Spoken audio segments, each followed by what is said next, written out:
ETV YouTube channels లో మీ వ్యాపార ప్రకటనల కోసం ఈ నంబర్కి కాల్ చేయండి.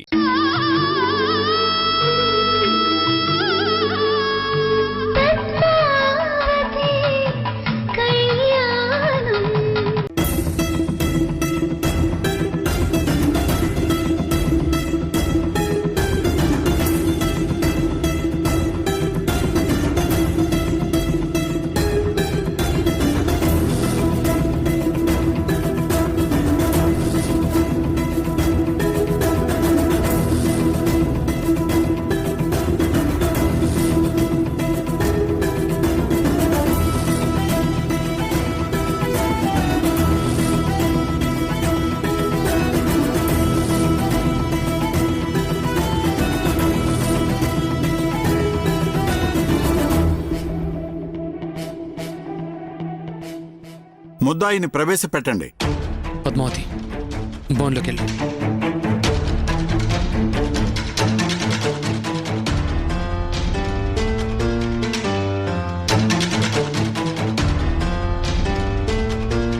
Yes, proceed. Your honour, Padmavathi అనే ఈ ముద్దాయి సంపత్ని చంపినట్టుగా స్వయంగా తనే ఒప్పుకుంది. అంతేకాదు, హత్య జరిగిన ప్రదేశంలో ముద్దాయికి సంబంధించిన ఫోన్ కూడా ఉంది.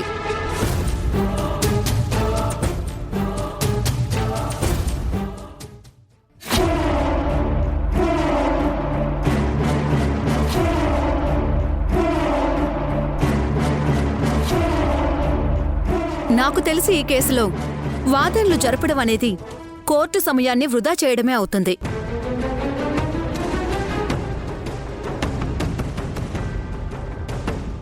ముద్దాయి నేరాన్ని తానే ఒప్పుకుంది కాబట్టి తన మాటల్ని పరిగణలోకి తీసుకొని ఇంకోసారి ఇలాంటి పరిణామాలు జరగకుండా ఉండాలంటే ముద్దాయిని కఠినంగా శిక్షించాలని కోర్టు వారిని కోరుతున్నాను.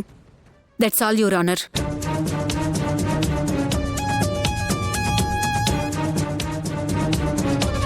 Any cross examine?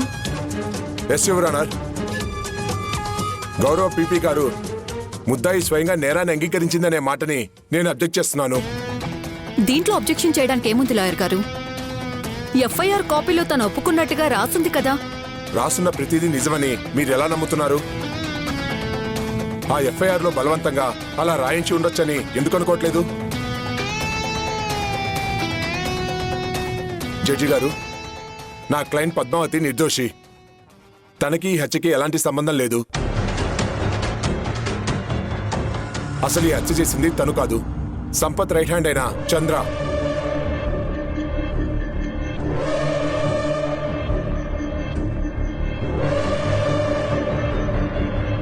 Objection, your honour. Permission granted. హత్య చేసిన వ్యక్తే నేనే చేశానని ఒప్పుకున్నాక మళ్ళీ ఇంకెవరో చేశారు అనడంలో అర్థమే లేదు. అయినా ఏ వ్యక్తి అయినా తాను కూర్చున్న కొమ్మనే నరకాలని ఎలా భావిస్తారు? లాయర్ గారు చెప్పినట్టు చంద్ర అనే వ్యక్తి సంపత్కి రైట్ హ్యాండ్ అయితే తనే తన బాస్ని చంపి తన ఆదాయాన్ని, తన ఆధారాన్ని ఎందుకు కోల్పోవాలనుకుంటాడు?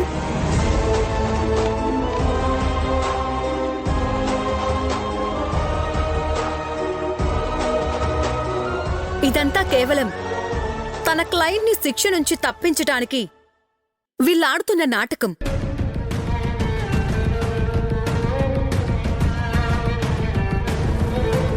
అసలు చంద్ర అనే వ్యక్తి ఇక్కడ లేనే లేడు. లేని మనిషి ఎలా హత్య చేస్తాడు? ఉన్నాడు యువర్ ఆనర్. సంపత్ హత్య జరిగినప్పుడు చంద్ర అక్కడే ఉన్నాడు. తనే స్వయంగా సంపత్ని చంపడం నా క్లయింట్ చూసింది.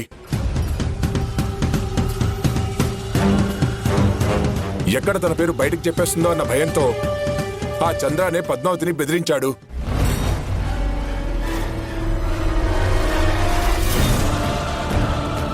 ఆ హత్య చేసింది పద్మావతి అని ఒప్పుకోకపోతే పద్మా ఫ్యామిలీని చంపేస్తాను అనటం వల్లే ఆ నేరాన్ని తను చేసినట్టుగా ఒప్పుకుంది.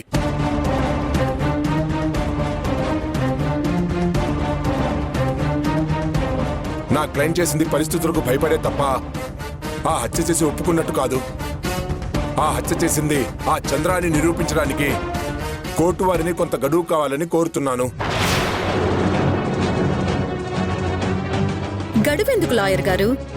మీరన్నట్టు ఆ హత్య చేసింది చంద్రాని అని మీరంతా బలంగా నమ్మినప్పుడు తనని పిలిపించి విచారిస్తే సరిపోతుంది కదా.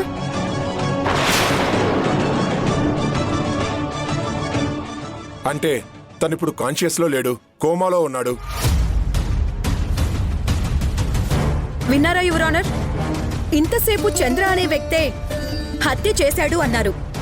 ఇప్పుడు నిరూపించమంటే తను కాన్షియస్ లో లేడు, కోమాలో ఉన్నాడు అంటున్నారు. అంటే ఏంటర్థం? ఆ చంద్ర ఎలాగో కోర్టుకు రాడు, నిజం చెప్పడు అనే కదా.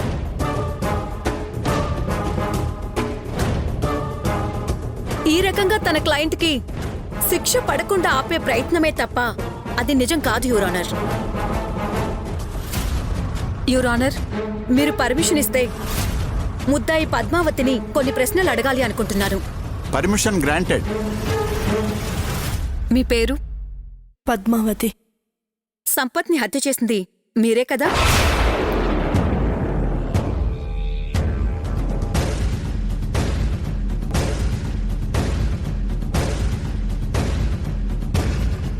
నేనిక్కడుంటే మీరక్కడ చూస్తారేంటి?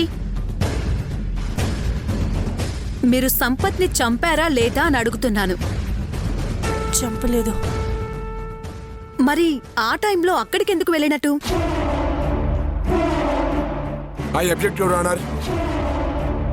మనం రోడ్డు మీద వెళ్తున్నప్పుడు ఎన్నో సంఘటనలు చూస్తాం. ఆ టైంలో మీరెందుకు చూశారు అనడంలో అర్థమే లేదు. అర్థం ఉంది యువర్ ఆనర్. ఒక వ్యక్తి ఎప్పుడూ తనకి సంబంధం లేని చోట ఉండడు. ఒకవేళ ఉన్నాడు అంటే దానికి రెండే కారణాలు. ఒకటి, సమాజం పట్ల బాధ్యత. రెండు, ఆ సంఘటనకి ఆ వ్యక్తికి ఉన్న సంబంధం.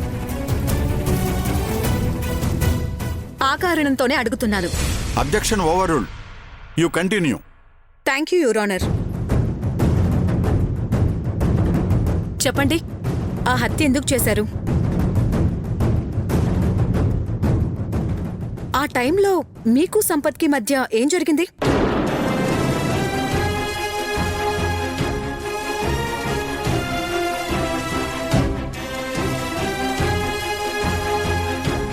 తను మీతో తప్పుగా ప్రవర్తించాడా? లేదా నిన్నేమైనా బలవంతం చేయబోయాడా? లేదు. Please note this point your honour. హత్య గావించబడ్డ సంపత్ ఈ పద్మావతిని బలవంతం చేయలేదు, అలా అని గొడవ పడలేదు. అంటే the case is clear. Padmavathi అనే ఈ ముద్దాయి కావాలనే ఇంటెన్షనల్ గానే సంపత్ని చంపేసింది.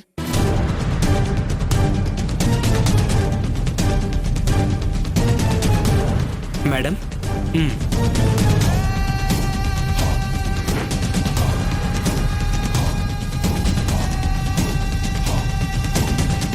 శభాష్ లీలా, పర్ఫెక్ట్ టైమింగ్ లో పంపించా.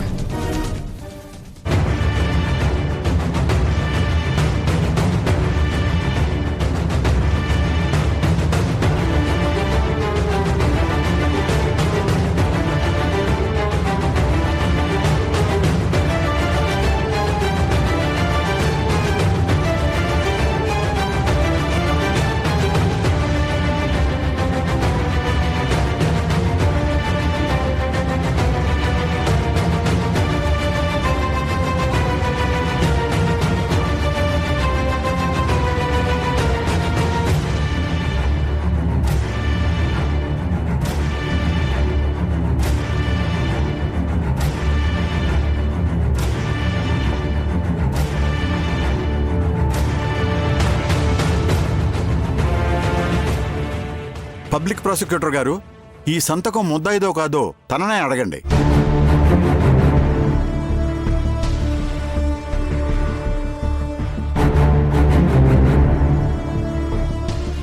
ఈ సంతకం మీదేనా?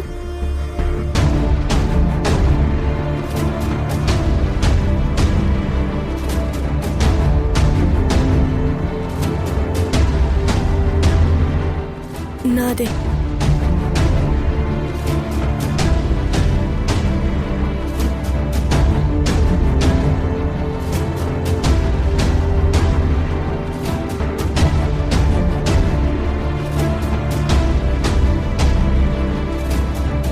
ఇందులో ఉన్న విషయాన్ని చదివి మీకు వినిపిస్తాను. నన్ను క్షమించండి జడ్జి గారు. సంపత్తిని చంపింది నేను కాదు, మా బావ కేశవ్ గారు.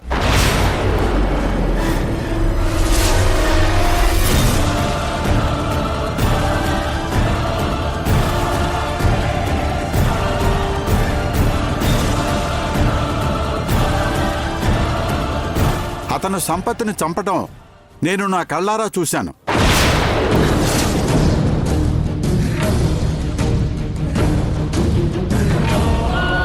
ఈ విషయం నేను ఇంట్లో చెప్తే నేరం నన్ను ఒప్పుకోమని ఒత్తిడి చేశాడు.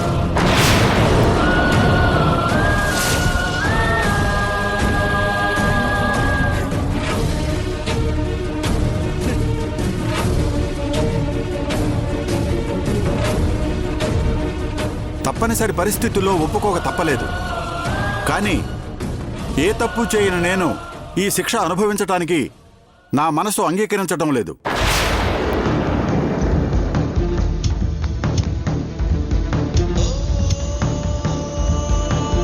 నన్ను నిర్దోషిగా భావించి మా బావగారిని విచారించండి.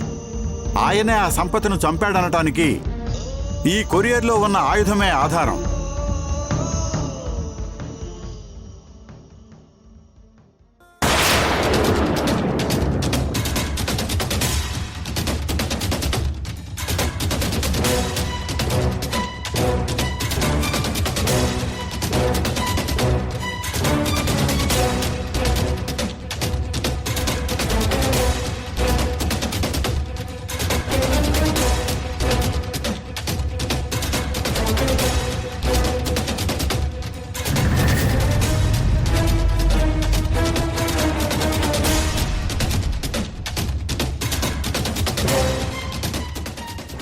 కావాలంటే ఆ కత్తి మీదున్న మా బావగారి ఫింగర్ ప్రింట్స్ను చూడండి.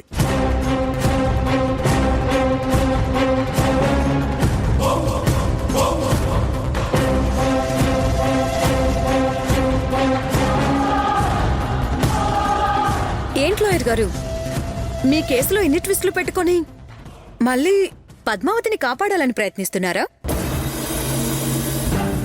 అంటే దోషిని తప్పించడానికి ముందు నేరాన్ని పద్మావతి మీద వేసి ఇప్పుడు తనని తప్పించి ఒక అమాయకుడైన చంద్ర మీదకి నెట్టి వీళ్ళని తప్పించాలని చూస్తున్నారా? అంటే ఇండైరెక్ట్ గా కోర్టుని మోసం చెయ్యాలని ప్రయత్నించారన్నమాట. I object your honour. నిజంగానే ఆ హత్య చంద్రానే చేశాడు. అది ఎవరో కావాలనే నకిలీ లెటర్ని పంపించి కేశవ్ గారిని కేసులో ఇరికించాలనే ప్రయత్నం చేస్తున్నారు. ఇంకా బుకాయించాలని ఎందుకు చూస్తున్నారు లాయర్ గారు? సాక్షి కళ్ళ ముందే ఉంది, సాక్ష్యము కళ్ళ ముందే ఉంది. పైగా ఆ సంతకం తనదే అని కూడా ఒప్పుకుంది కదా.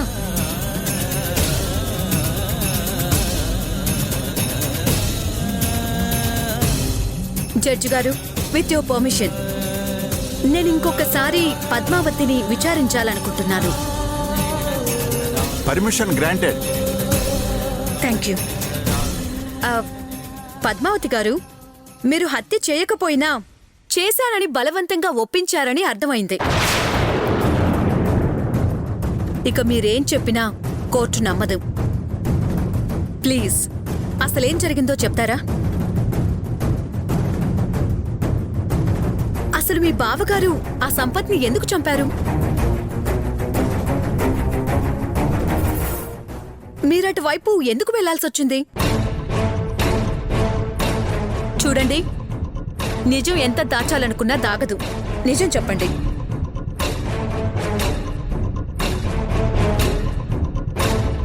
చెప్పండి పద్మావతి గారు, చెప్తారా లేదా? నేను ఆ రోజు గుడికి వెళ్ళొస్తుంటే బావగారు హడావిడిగా వెళ్ళటం చూశాను. దాంతో ఎక్కడికి వెళ్తున్నారో ఏం జరిగిందో అని ఆయన్ని ఫాలో చేశాను. తీరా కొంచెం సేపు అయ్యేసరికి సంపత్ గెస్ట్ హౌస్లోకి వెళ్ళారు. అక్కడికి వెళ్ళాక బావగారు సంపత్ పుట్టులోంచి కత్తి తీయటం నేను చూశాను. అంతేకాని ఆయన చంపారు అనేది నేను చూడలేదు.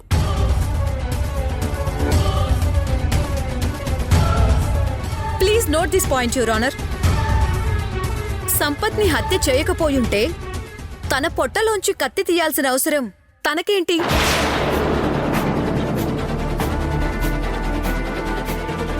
ఖచ్చితంగా ఈ హత్య చేసింది కేశవరావు గారే.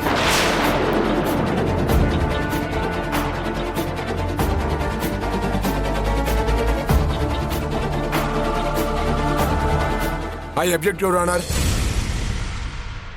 పీపీ గారు ప్రతిదాన్ని భూతద్దంలో చూస్తున్నారు, కానీ అందులో ఏమాత్రం నిజం లేదు.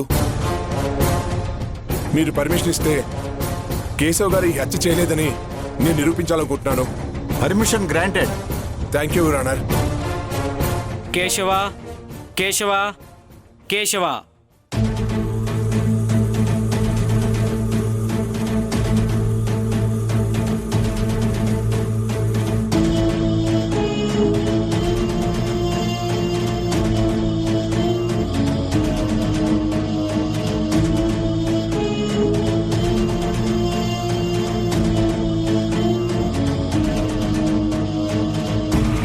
మీ పేరు? కేశవ. ఆ సంపత్ని హత్య చేసింది మీరే అనడానికి ఆధారాలు చాలా బలంగా ఉన్నాయి. దానికి మీరేమంటారు? అంతా అబద్ధం అంటాను. అంటే మీరు ఆ హత్య చేయలేదు అంటారా? అనటం కాదు, అదే నిజం. మరైతే మీరు సంపత్ హత్య జరిగినప్పుడు అక్కడికి ఎందుకు వెళ్ళారు? సంపత్ ఫోన్ చేసి రమ్మన్నాడు, అందుకే వెళ్ళాను. కానీ అక్కడికి వెళ్ళేసరికి ఎవరో తన పొట్టలో కత్తి దించి వెళ్ళిపోయారు. కొన ఊపిరితో ఉన్న సంపత్ని కాపాడడం కోసమే తన పొట్టలోంచి కత్తిని బయటికి తీశాను. విన్నారా యువర్ ఆనర్? నా క్లయింట్ కేశవ మానవతా దృక్పథంతో ఒక వ్యక్తిని కాపాడాలి అనుకున్నారు, అంతేకాని చంపాలని కాదు. Any cross examine? Yes your honour.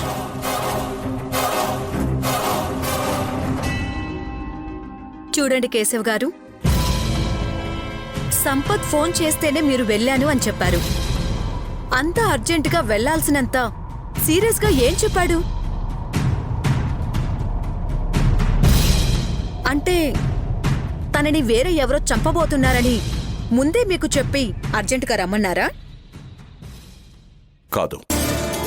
సరే, ఏదో కారణంతో వెళ్లారని మనం కాసేపు అనుకుందాం. మీరు వెళ్లేసరికే ఆ వ్యక్తిని ఎవరో కత్తితో పొడిచారు, అవునా? అవును. మరి అలాంటప్పుడు మీరు పోలీసులకు ఎందుకు ఫోన్ చేయలేదు?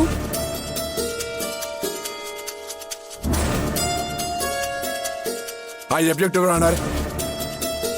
ఎదురుగా ఒక వ్యక్తి చావు బతుకుల్లో ఉంటే ముందు కాపాడే ప్రయత్నం చేస్తారు, కానీ ఎవరు పోలీసులకు ఫోన్ చేస్తూ కూర్చోరు. కానీ చెయ్యాలి లాయర్ గారు, ఎందుకంటే అది మర్డర్. ఒక వ్యక్తి ప్రాణాలు కాపాడటం ఎంత ముఖ్యమో తను కేసులో ఇరుక్కోకుండా ఉండటం కూడా అంతే ముఖ్యం కదా.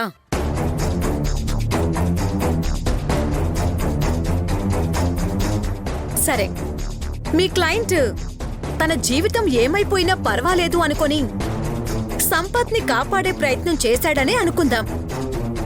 మరి తర్వాతైనా ఆ విషయం పోలీసులకి ఎందుకు ఇన్ఫార్మ్ చేయలేదు?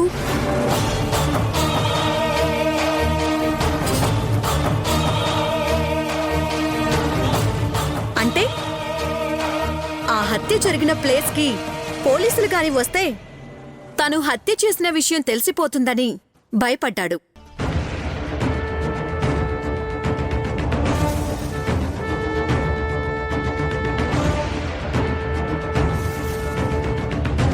అందుకే అక్కడ ఏ ఆధారాలు దొరకకుండా చేయాలని చూశాడు.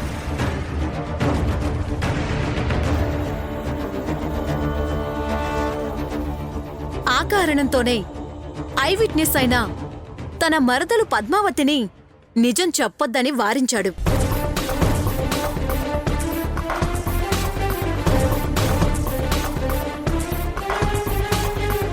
తాను వినకపోయేసరికి తన పలుకుబడిని ఉపయోగించి ముందు పద్మావతి చేత ఆ నేరాన్ని అంగీకరించేలా చేశాడు.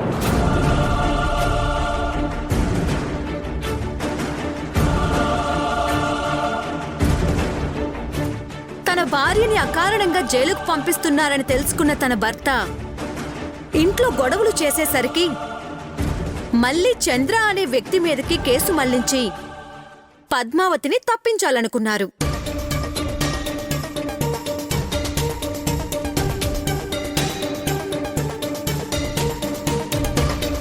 కానీ నివురు ఎక్కువసేపు నిప్పుని ఎలా అయితే కప్పలేదో అలాగే తానే ఈ హత్య చేశాడన్న నిజం బయటపడింది.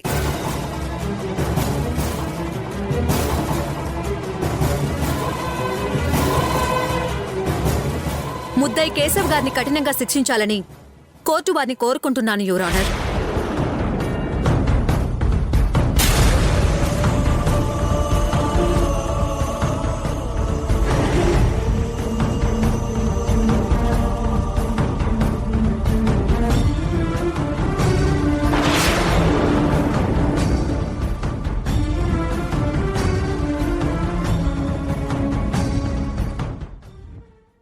వాదోపవాదాలు విన్న తర్వాత ఈ కేసులో చాలా మెలికలు ఉన్నట్టుగా తెలుస్తోంది.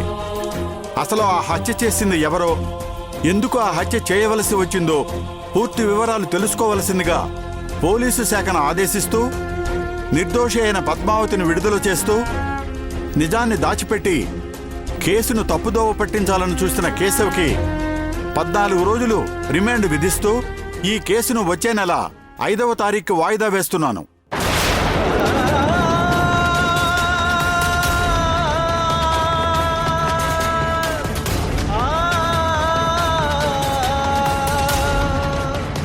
Now the court is adjourned.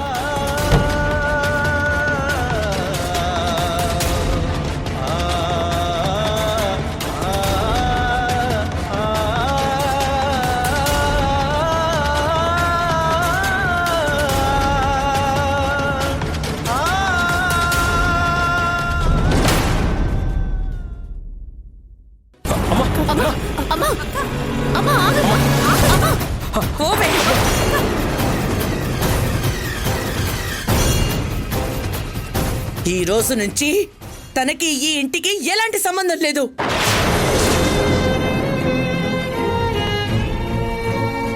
ఈ రోజు నీ భార్య చేసిన గొప్ప పనికి ఈ రోజు తనకిస్తున్న బహుమతి ఏంటో తెలుసా?